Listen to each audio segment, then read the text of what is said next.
story to tell. Yeah, absolutely. Top of it. I've got a surprise for you today. Okay. Do you remember when you talked about someone asked about the mark of the beast and whether or not someone could receive the mark of the beast and then become a believer? You remember that? Uh-huh. Do you remember the controversy that stirred up? Yes. It was quite a bit, wasn't it? It was. I got a lot of emails, people saying, I can't believe he would say such a thing. You remember all that? Yes, sir, I do.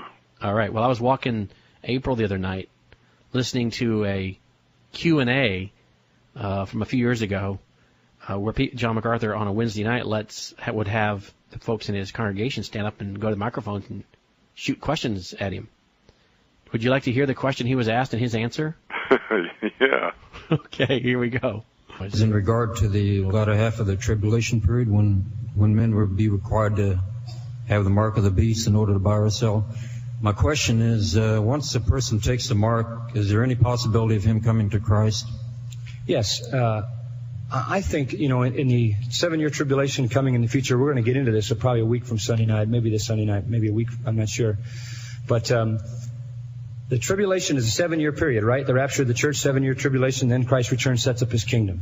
Now, in that 7-year period, really two things happen. God begins to judge the world with a series of holocausts, and at the same time, he begins to redeem his people Israel.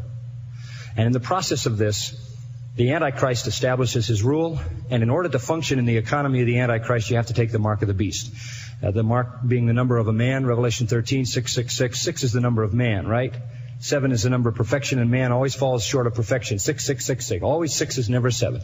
So the number of a man. And apparently what's going to happen, you take the mark on your hand or on your forehead. And we've talked a lot about that, that's kind of the computer situation. We're now moving fast toward the time when we're going to have to do everything we do by cards and by numbers and all of that. And those numbers, the thing about a card that's a problem is you lose it, and they've already devised systems to put the number on your hand and on your forehead, and you go through a scanner, and then, that's how you buy and sell. It's automatically deducted from your bank account. Now, the question is, if you're living in the tribulation period and you take this mark, in other words, you identify with the beast's empire, will you still be able to be redeemed? And I think the answer to that is yes. Yes. Otherwise, there would be no salvation of anybody in the end of the tribulation. Yeah. And you've got to have the salvation of folks in the end of the tribulation. You're going to have the Jews redeemed. You're going to have, according to Revelation chapter 7, an innumerable number of Gentiles redeemed, so many they can't even be counted across the face of the earth. So I don't think the fact that someone takes that is a sentence to permanency, any more than you being a part of this world system once in your life means you have to be a part of the system all your life. Well, especially when the 144,000 don't start their ministry till the second half. Yeah, that's true. Yeah. That make it a little tough. Yeah.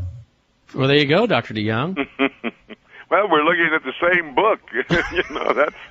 That's what's so interesting, and that's what we were saying. I mean, that's not the unpardonable sin. You've got to be. I've never thought that what he said there was very interesting. The fact is, if nobody gets saved in the last 3.5 years because they have received that mark, where's that unbelievable number of Jews that come to know Christ, that are living, that actually go into the millennial kingdom in natural bodies? That's good that Brother John is looking at the same book that I am, and we came up with the same answers. Well, it is, and that was very interesting because you remember that was really, really controversial. I'm not so sure you've ever made a statement on our program before that was as controversial as that one, and I got so many emails on it, and then I was walking the dog the other night listening to this Q&A, and I thought, I've got to play this on the air. This will be a great surprise for Dr. DeYoung. So there you go. It is a pleasant surprise, and the dear brothers and sisters who disagreed, I don't quite know where they were coming from. I don't need to know that. But just now, with that confirmation from another Bible teacher, and he's a great Bible teacher. I'm just a beginner, but no, I wouldn't say that. But go on. It's great to see that, and the confirmation of both of us believing that same thing. I wonder how many more emails you're going to get now. Oh well. You got two guys on your side that are pretty good, right? I think so too. Yeah. I do. Well, we both love you and love what you're doing, and have the opportunity to interact on your program. Well, the feeling's mutual. Thank you. Oh well.